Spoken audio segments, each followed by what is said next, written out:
So the questions are why we should federate and whether we should federate. That's when the economists were able to understand the issue of the aggregated demand. The aggregated demand is very crucial for the expansion of production. If you don't have it, you are wasting your time. Now, these Ugandans here, they really like sleeping.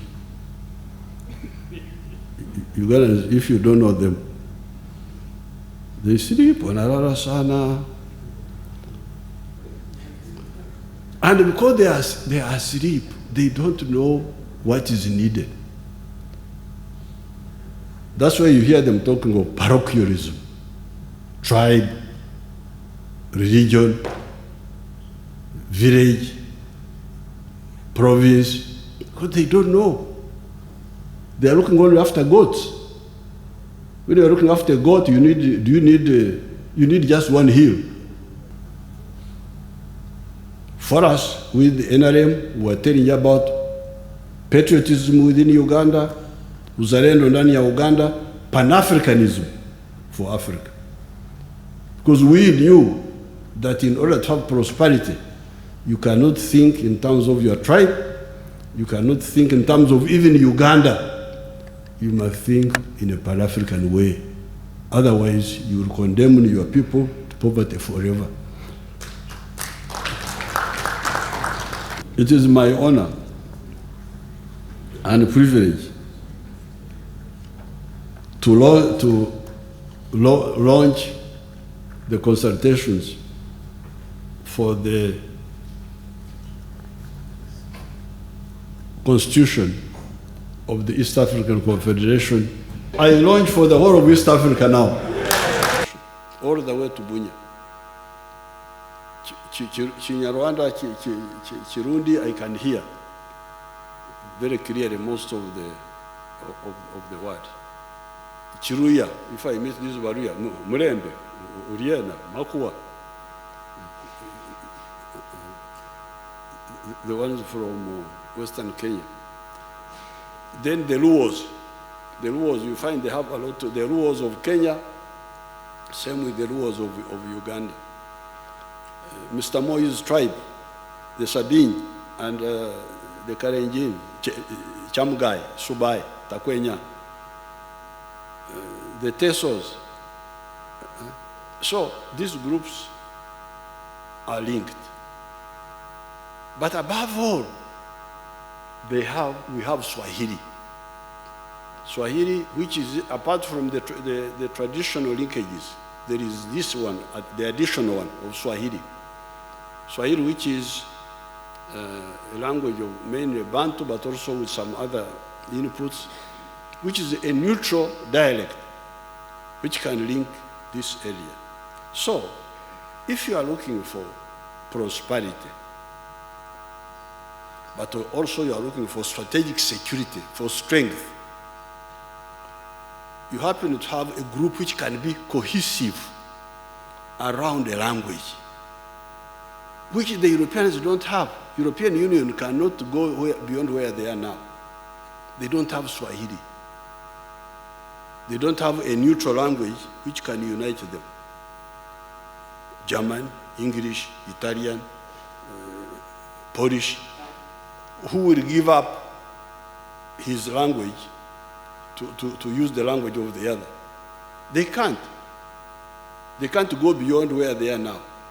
They cannot create a United States of Europe. They can only create a common market. But for us, we can create a United States of Eastern and Central Africa around Swahili. So we have got an opportunity which we should not lose. So therefore, when I had your program about what you are going to do, the 8 points, I think you should add another one, because all those we are dealing with the how, and the who. That's why Africans miss the boat. They spend a lot of time on the who. Who is to sit here? Who is to sit here? Who is to sit here? None ataka hapa, none ataka hapa. Why don't you ask the what and the why? What is to be done and why should it to be done? This is where the future lies. We must answer that question of the why and the what. Then you can talk about the who and the how, because those are much simpler. If I already know that quinine is the medicine for malaria, then the rest is implementation. The what can solve our problem, and why we should do this.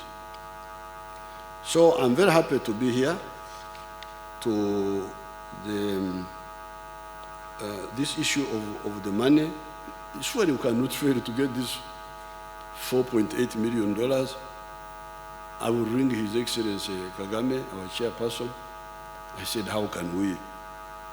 We may bring bad luck to ourselves. You know the Banyankore call it okukungura. Okukungura. Would they have it in Kinyarwanda Kirundi? Really? What is okukungura? Huh?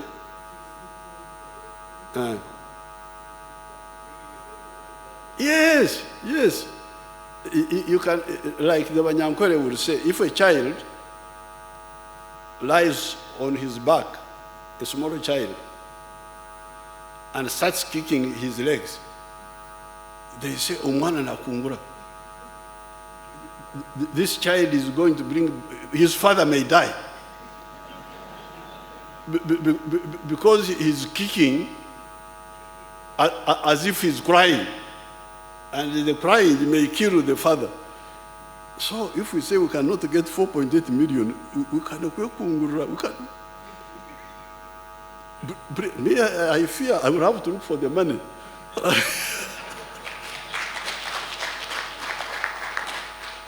Because if God says, but I have given you this whole Uganda, and you cannot raise, you cannot contribute to this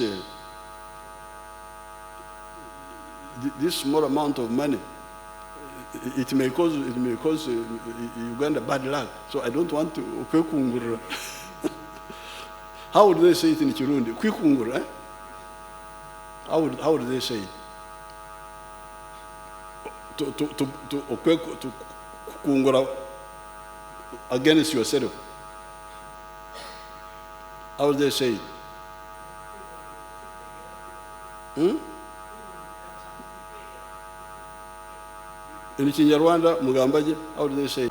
Africa could not do anything.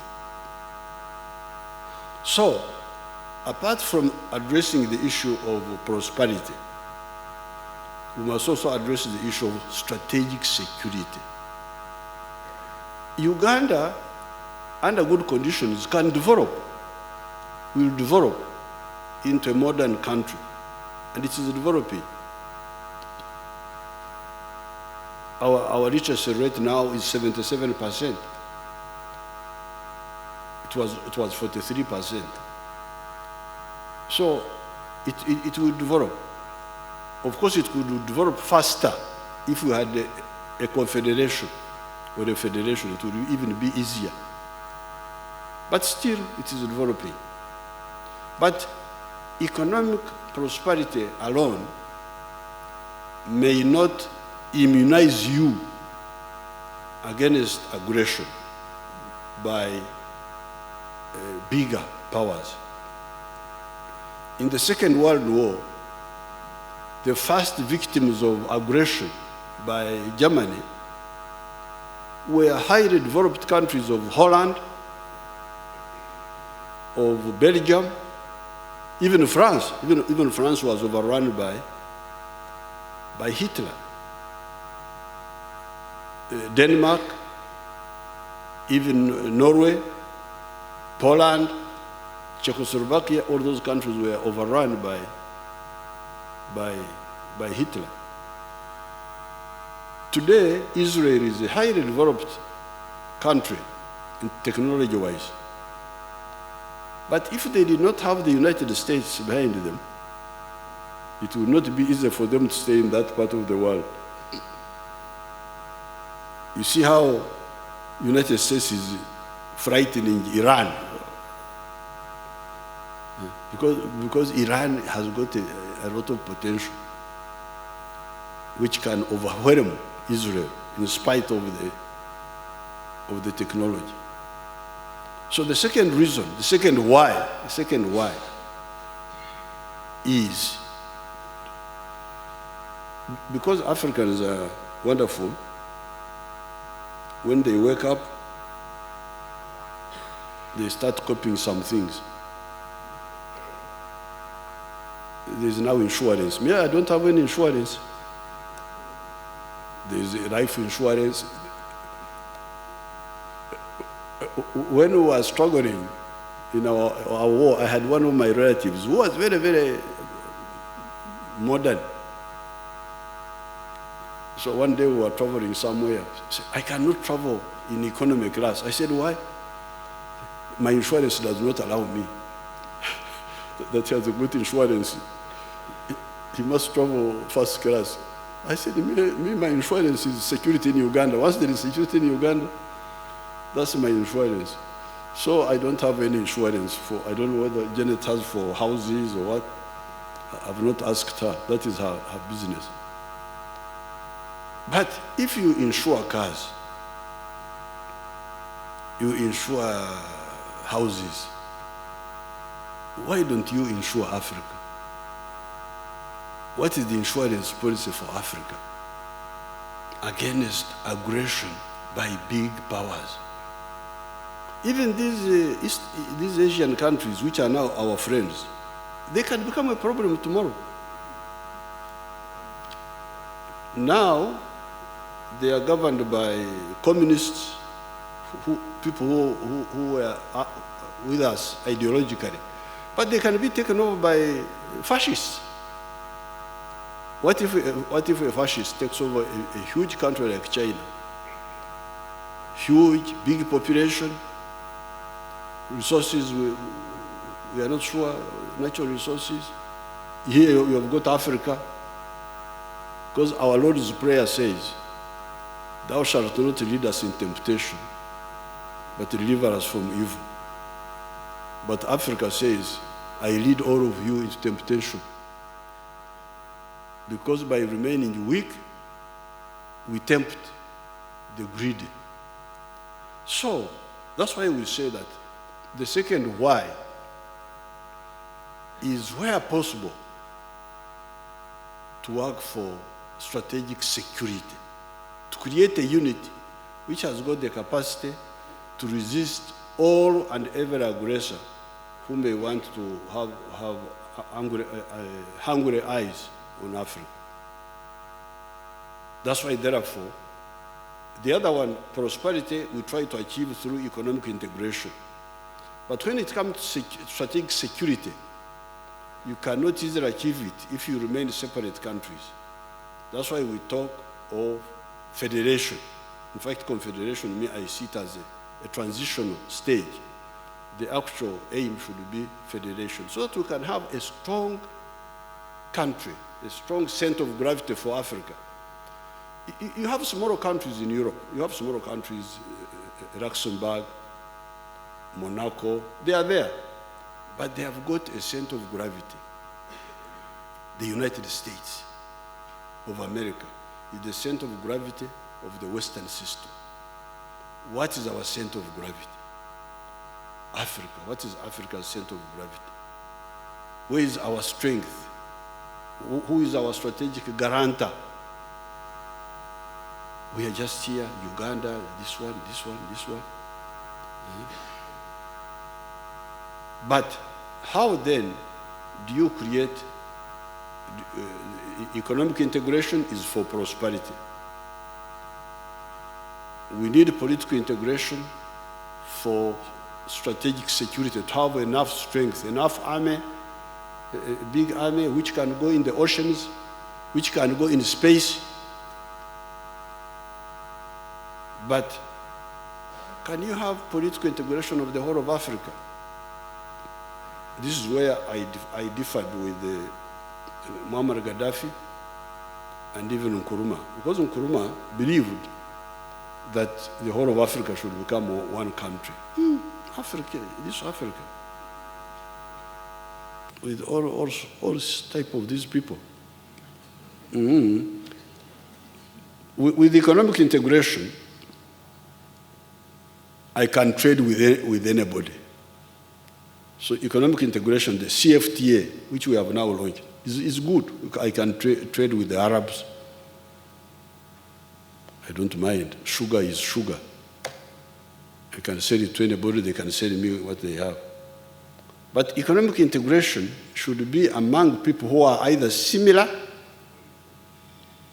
or at least compatible.